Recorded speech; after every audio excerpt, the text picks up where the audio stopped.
Football বিশ্বকাপ শুধু মাঠের খেলাই নয়, গ্যালারি কিংবা বাইরে থাকা সমর্থকদের প্রাণবন্ত আর রঙিন উৎসবও।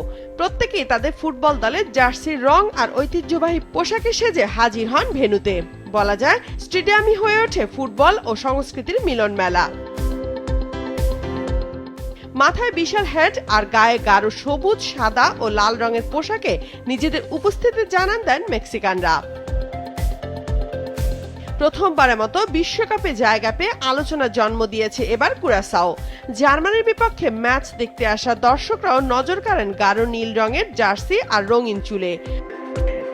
কম যাননি জার্মানির দর্শকরাও। জাতীয় পতাকা 3 রঙা কালো, লাল, সোনালী নকশাযুক্ত জার্সির সাথে স্কার্ফ গলায় বা মাথায় জড়িয়ে উল্লাস করেন। মাথায় 3 রঙা পরচুলা আর গাল বা কপালে আঁকেন পতাকার ট্যাটু। বসুন্ধরা টিস্যু, অশুদ্ধতার বিরুদ্ধে এক বিন্দুও ছাড় নয়। যুক্তরাষ্ট্রের ডালাস স্টেডিয়ামে ছিল জাপান ও নেদারল্যান্ডসের ম্যাচ।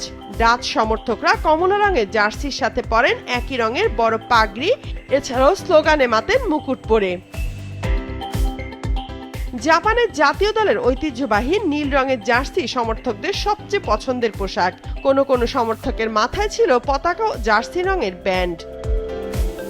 ফুটবল খেলাটা কলম্বিয়ান সমর্থকদের কাছে সংস্কৃতির অংশ।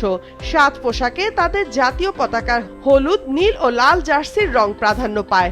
মাথায় বড় টুপি, গালে বা কপালে ট্যাটু এঁকে নিজেদের দেশের প্রতি ভালোবাসা প্রকাশ করেন কলম্বিয়ানরা।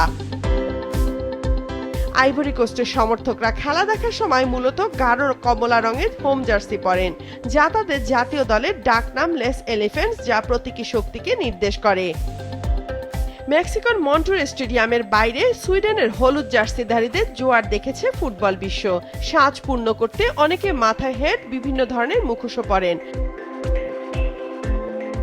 সমর্থকরা ফুটবলের প্রাণ, আর বিভিন্ন দেশের পোশাক খেলোয়াড়দের জন্য কখনো কখনো হয়ে ওঠে বাড়তি শক্তি।